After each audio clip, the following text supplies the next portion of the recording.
If Freedom Failed.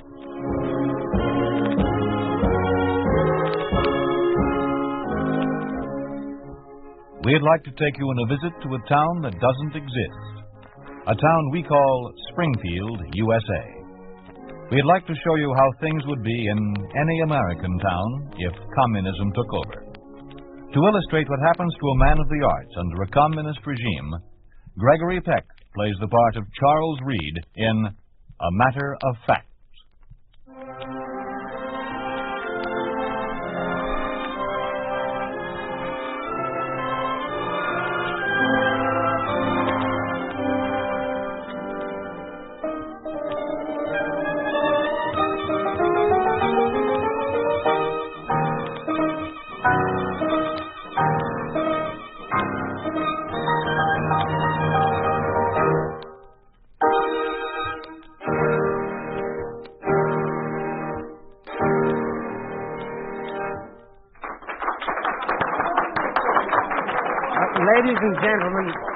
Ladies and gentlemen, this concludes the first of a series of chamber music concerts which is being presented by the Springfield County Museum.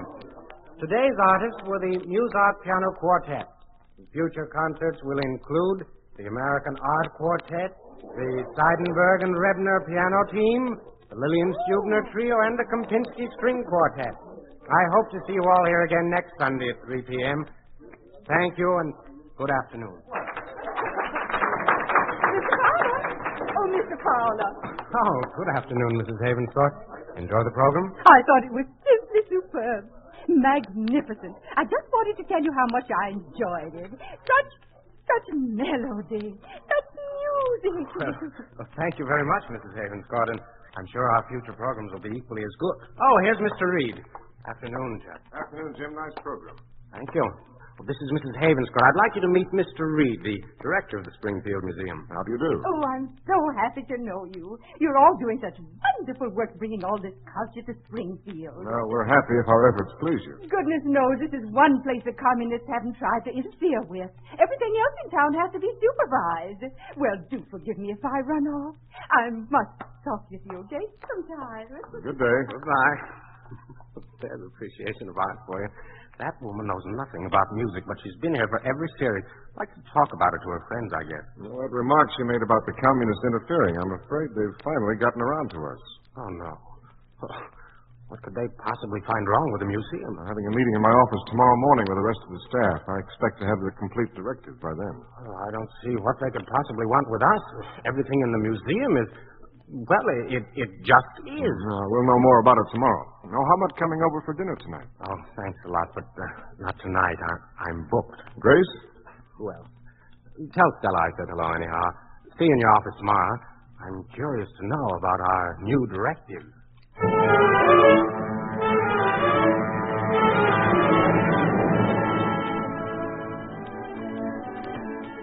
More potatoes, Edward. No, thanks, Mom. Charles? No, I'm finished. What's for dessert? Ice cream cake. Pour the coffee, will you? Say, Dad, I heard you and Mom talking about some new directives for the museum. What are they going to do? Oh, I don't know, son. I'm getting the full information in the morning. Oh, I'll bet they'll do the same thing they're doing to us in history. What do you mean? Remember that history book you gave me? The one you used in college? Yes. Well, every year when we get our new history text, the facts go farther and farther from what your book says. It's a little confusing. Here we are. Pass me your plate. Well, what is it that confuses you? Well, for example, World War II. I want to read something to you that we were studying today. I'll go get my book. Poor boy. He's confused. I don't understand how they think they can twist facts to suit their own purpose.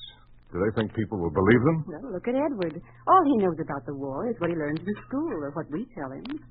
Stella, what are you driving at? Charles, I really think we shouldn't contradict their teaching. Stella. Well, they put him in work brigades night after night as punishment for his refusal to accept their version of history. He's the one who's suffering. Sorry to be so long. I couldn't find the place I was looking for. Now, here's what it says. Only the heroic struggle of the Soviet armed forces, which fought fascist Germany single-handed, made it possible for them, without any outside help, to completely smash the Hitler war machine and liberate Europe from the German fascist invaders. Well, doesn't it say anything about a little help from us by means of an invasion? Yes. Here. The main objectives of the landings by the English and Americans was not so much to defeat the Germans as to forestall the complete liberation of Western Europe by the Soviets. Give me that Charles! book. Dad, my book! I'm sorry. Edward, pick up your book. I'll help you in a minute. Charles, I think you'd better rest. You have a meeting in the morning.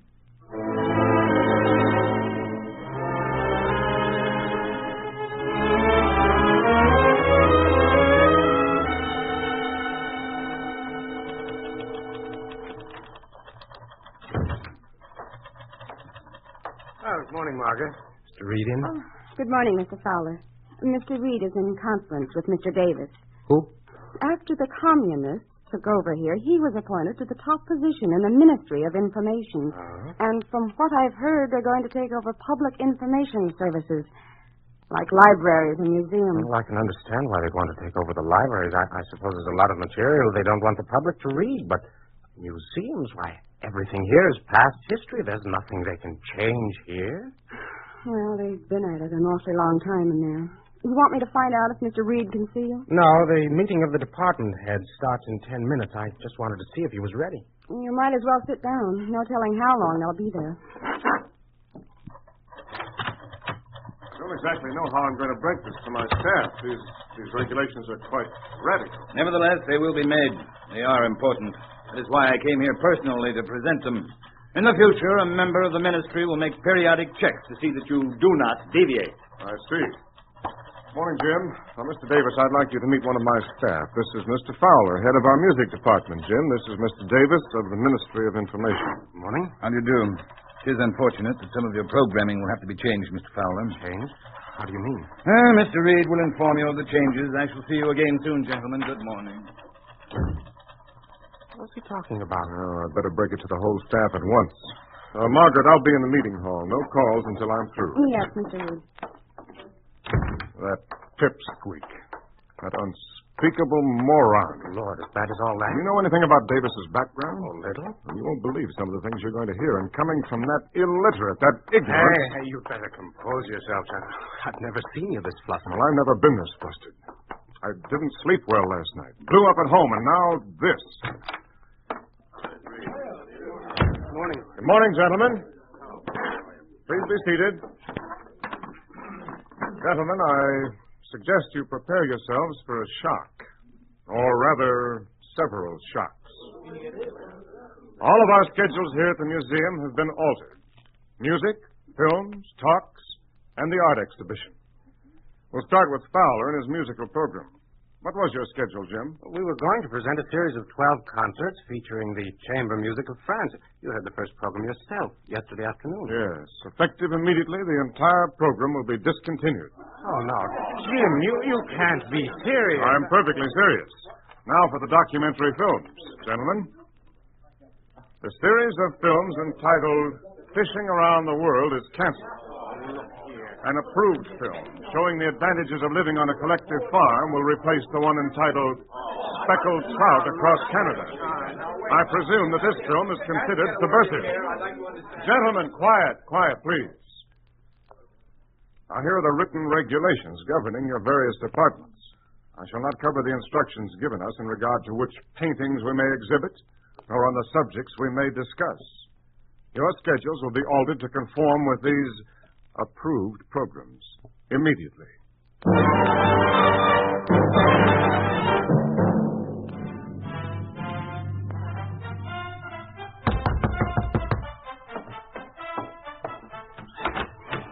Oh, come in, Fred. Oh, excuse me, Jim. I didn't know you were using your own. That's all right. You needn't go. Now, wait till I turn this down a little. There, that's better. Didn't realize how loud I had it. Yeah, it's nice. What is it? Some of the approved music. Shostakovich. Oh, it sounds okay. Oh, sure, but how can I put this kind of stuff on in our music rooms? It needs a symphony orchestra, and all the chamber music that's any good is on the kaput list. You can't use it. I'm having the same trouble with films.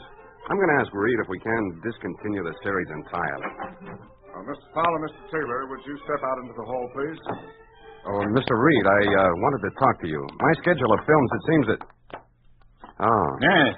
Go on, Mr. Taylor. I'm sorry. I didn't know you were with Mr. Reed. It wasn't anything. Mr. Davis wants us to accompany him. Please, I'd like to hear what Mr. Taylor has to say about his... Well, I wanted to ask if we could discontinue the series. Doesn't the subject matter appeal to you, Mr. Taylor? It isn't exactly that. It's just that the attendance has fallen off. It hardly seems worthwhile. Nevertheless, you will continue to show them. And I suggest that you publicize them a little more than you've been doing. That may increase the attendance somewhat. I shall be happy to comply with any instructions issued by the director, Mr. Reed. After all, it is his prerogative to determine Mr. Taylor, I should like to remind you that the cultural activities in this city fall under the Ministry of Information, and I am in charge of that department. Mr. Reed serves only to transmit orders from my office. Now, just a minute, Mr. Davis. I am director of this museum. I don't intend to be a mere figurehead. I am not interested in your intentions. I shall remind you of one thing. If there is any further deviation from the orders issued by the ministry, you may be even less than a figurehead. Now, I did not come here to argue with you. Just opened a new exhibit, I understand. Yes, we have. It's pottery and porcelain from various ages. That's the one. I wish to see it. All of you will please accompany me.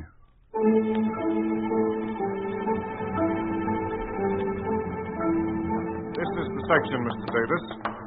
What in particular did you wish to see? All of it. It's quite a large room. Good display cabinets. Good afternoon, Mr. Reed. Gentlemen. Now, Mr. Crandall, this is Mr. Davis, in charge of culture for Springfield. He wishes to see your pottery and porcelain exhibit. Oh, that's very nice. We have a wonderful selection from primitive times to the present day. Now, where would you like to start? Oh, it's the same to me. This place reminds me of a novelty store. Oh, but surely you're not serious, Mr. Davis. Well, now, let's start right here with the decorated pottery of ancient Greece and Italy. Now, this one on the lower shelf is a Roman crater or mixing bowl. It bears the design of the seasons and dates back to the 1st century before Christ. Fine, but I do not have time for you to describe every piece. Let's move more quickly. Oh, well, now, over here we have English porcelain and here we see some early Chinese pottery sculpture. Notice the horse from the Tang Dynasty and the rare blue clay. That's enough. Let's get on with it. But Mr. Davis, you're hardly looking at any of the art objects. Why do you keep looking at the walls and ceiling? I was thinking that it is a shame to waste such good storage space. Mr. Davis. Mr. Crandall, I don't think that Mr. Davis cares to see any more. On the contrary, I find it quite interesting. Do go on, Mr. Crandall. Oh, well, yes. Now, right here. Well, here is our prize exhibit. You mean that flower pot? Mr. Davis, this is a 14th century Syrian vase. Notice the metallic luster and the beautiful blue glaze. And unlock the case, Mr. Crandall. Sir? I'd like to take a closer look. Well, Mr. Reed, I don't think... Unlock the case. Do as he says, Mr. Crandall. Why, yes, of course. Now, please, Mr. Davis, don't take it off the shelf. You might... Now, what is so wonderful about a piece of dishware? Dishware? Why, for years this was in the Victorian Albert Museum. We have received hundreds of requests to display it. Now, if you will only look closely at the... How clumsy of me.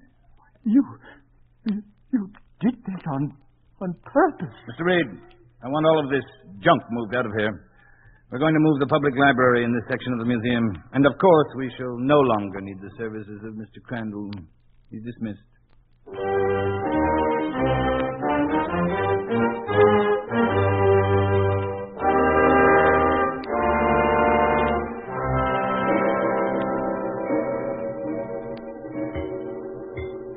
That must be them now, Charles. Will you get it? All right. Well, good evening. Come in. Hello, Charles. Evening, Jack. Here, let me take your coat. Hello, Grace. Jim, nice to see you. Here, Charles, I'll put the coats away. Give the children a drink, will you? Oh, children. You make it sound like you two are a couple of old fogies. No such thing. Here, I have the martinis all mixed. Shall I pour one for you, Stella? Yes, indeed. I hear we have a new employee at the museum, Chuck. You didn't mention that to me, Charles. Well, he just came to work this morning. I didn't know I was getting him. He was appointed by the ministry. Davis's idea. Oh, who is he? His name is Shukov. He's from Russia. Seems they're importing native communists to take over supervision of all the ministries in America. This one's a specialist on museums and art. Someone else to look out for, though Davis wasn't bad enough. This one will be on our necks all day long. No, I don't know. I had quite a talk with him today. Doesn't seem like a bad sort. In fact, when I told him about Davis breaking the vows, he seemed a bit shocked. Oh, he didn't say anything outright, but I think he doesn't quite approve of Davis or his methods. You be careful of what you say to him. There's no telling what he might do, in spite of how nice he may seem. Well, don't worry. I haven't said anything. Mostly listened. We're to meet again in the morning to talk about revising the setup of our exhibits. If they keep it up, there won't be anything left to show. Well, we can only hope he won't be too harsh. Well, there's one thing we can be thankful for anyway.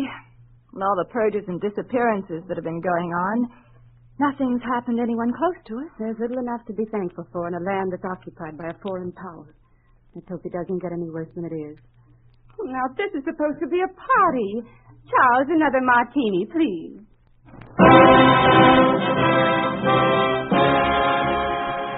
You are listening to A Matter of Fact, starring Gregory Peck. A story of the way things could be if communism took over. A picture of what life would be like under a communist regime in an ordinary American town. A town we call Springfield, USA.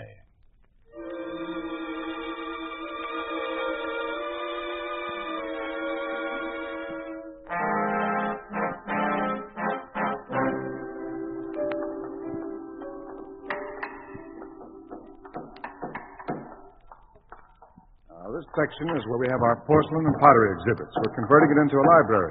Another of Mr. Davis's innovations. It seems to be a rather small area for a library. Mr. Davis tells us that our library will be considerably thinned out by the time it's ready to move in. I see. I have enjoyed immensely this tour of your building. Well, this is all of it. Huh? Well, then I wonder if I might speak to you alone, Mr. Reed. Surely. Oh, Jim Davis is coming in this afternoon to look over our exhibits on inventions. I wonder if you'd mind checking there to see if everything's in order. Oh, sure, be good. Now, let's step into Crandall's old office. Get away from this noise. I have a slight headache. Sorry? It's nothing serious? No, I don't know. I've been having them for some time. Please sit down. Thank you. Chairs are a bit dusty. Now, what did you wish to speak to me about? Mr. Reed, some of what I say to you here, I will say at great risk to myself, although I have no notorious revelations to make. You are an intelligent man, and you have a deep appreciation of the arts. Well, thank you, but what... In Russia, I held a position similar to that which you hold here. And in Russia, the communists did the same things they are doing here. At first I protested. I soon found that it was safer to do as they said. By following the party line, I became an authority on museum work, although I was not particularly more qualified than many others. Mr. Shukov, why are you telling me this? Because I respect you, Mr. Reed, and because I want you to respect me. There will be things, intolerable things, that I must make you do while I am here. Changes in your work that will repulse you. I hate it, all of it. You know that you could be killed for making a statement like that. Yes, I know. But I had to speak to someone. You see, I had spent my whole life in Russia until they sent me here to supervise the alterations in the American museums. Always I had heard about how freedom of expression was denied to the American people. What caused you to change your mind? I have been impressed by the truthfulness of your museums. There as they should be, houses of truth in which there can be no place for falsification and counterfeits, things that true scholarship cannot tolerate. Well, so far, we haven't had to falsify anything. But you will. I don't understand. What is there in a museum that you can make false? Everything here is simply a matter of fact. You can't change facts. You would be surprised at some of the facts that communism can change. In fact, you may witness the alteration of some facts this very afternoon when Mr. Davis arrives.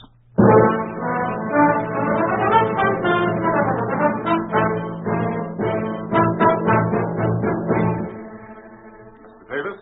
Yes, Mr. Reed. I'm over here in the electrical section. Sorry I didn't catch you when you came in.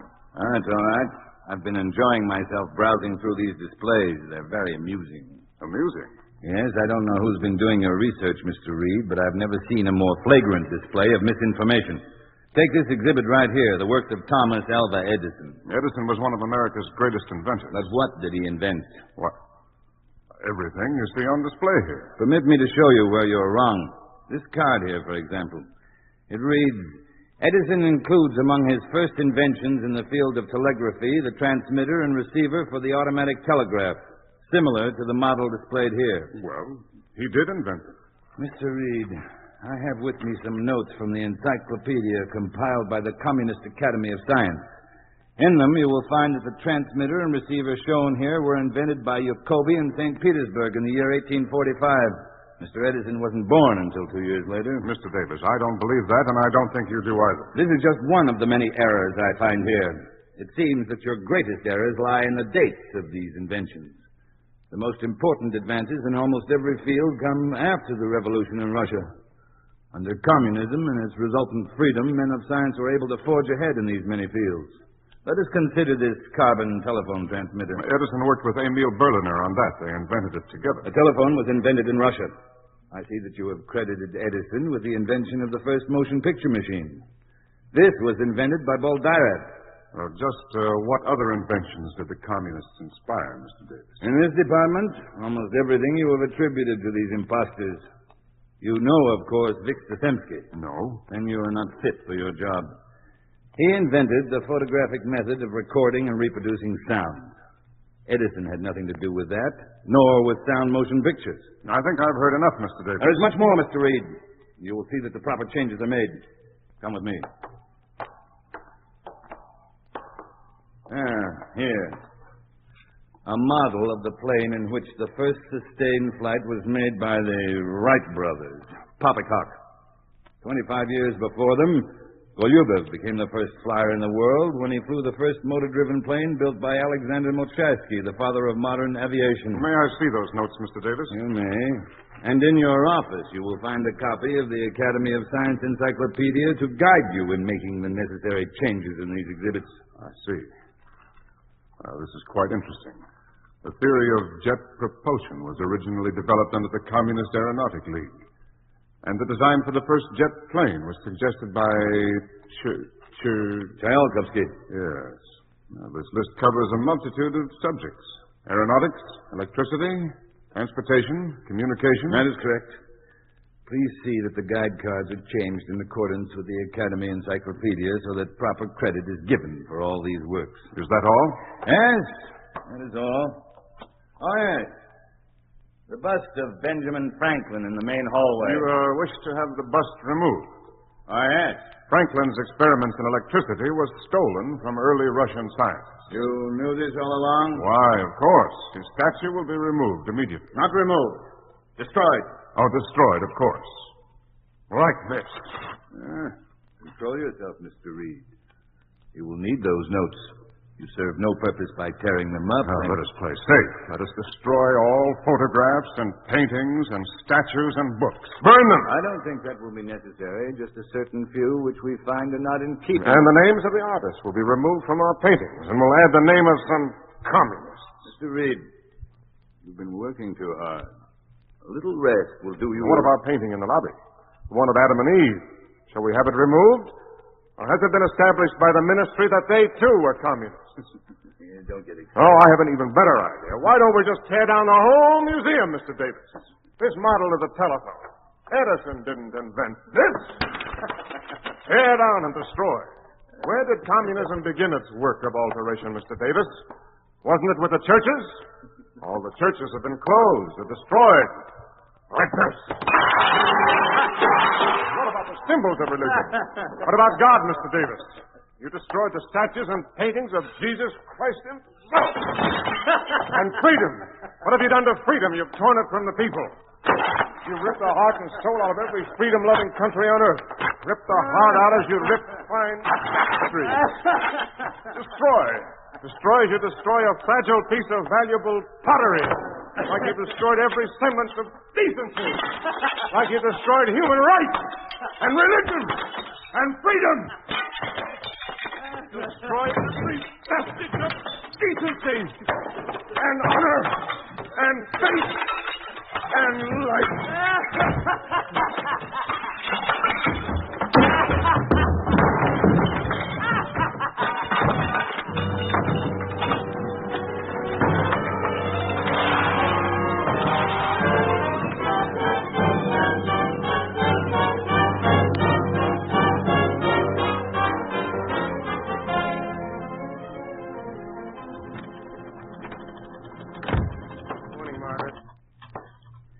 Yet on Mr. Reed? No, I haven't. No one answers at the house. Well, how about the Ministry of Information? They said they'd call us if they found out anything. And Mr. Davis said he was coming over this afternoon to see how we were progressing on labeling the new exhibit. Well, he's going to be unhappy. It's not coming along very well. Nobody wants to put up those lines. I've been typing a list of the inventions. Listen to what they say. Further information will be forthcoming on other inventions developed under the Communist Academy. These include calculating machines, ice hockey, guerrilla warfare, cobblestone streets, and the bicycle. Do they actually think anyone would believe that? Here's another quote. Only in communistic theaters is Shakespeare performed as he was intended to be performed. Come in, Mr. Shukov. We were just reading about some of the inventions which were inspired by communism. It's rather ridiculous, isn't it? Well, Mr. Shukov, that's a strange thing for you to say. Not so strange. Being careful is a waste of time. You see, some days ago I had several long talks with Mr. Reed. He knows how I feel about this sacrilege. Then you don't follow this line? No, I never have. But it was necessary to appear to be doing so in order to survive. Still, it isn't wise to air these opinions so freely. What difference does it make? The communists have altered the laws of nature to suit themselves. They have made a mockery of history. What good is accomplished when one must go through life wearing blinders, seeing only half-truths? Mr. Reed felt that way, too. Yes. But he won't have to cope with the evils of communism anymore. Why not? He's insane.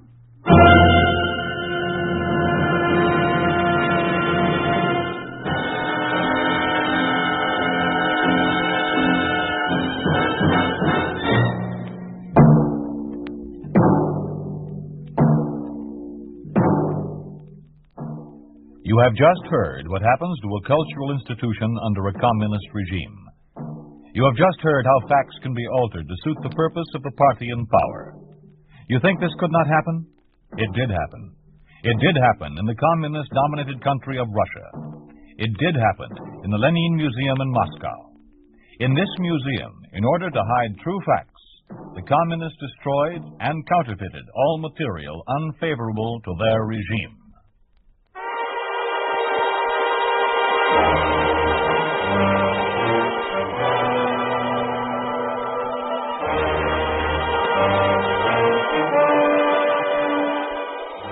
You have been listening to If Freedom Failed, starring Gregory Peck as Charles Reed in A Matter of Fact, with Raymond Burr featured as Davis.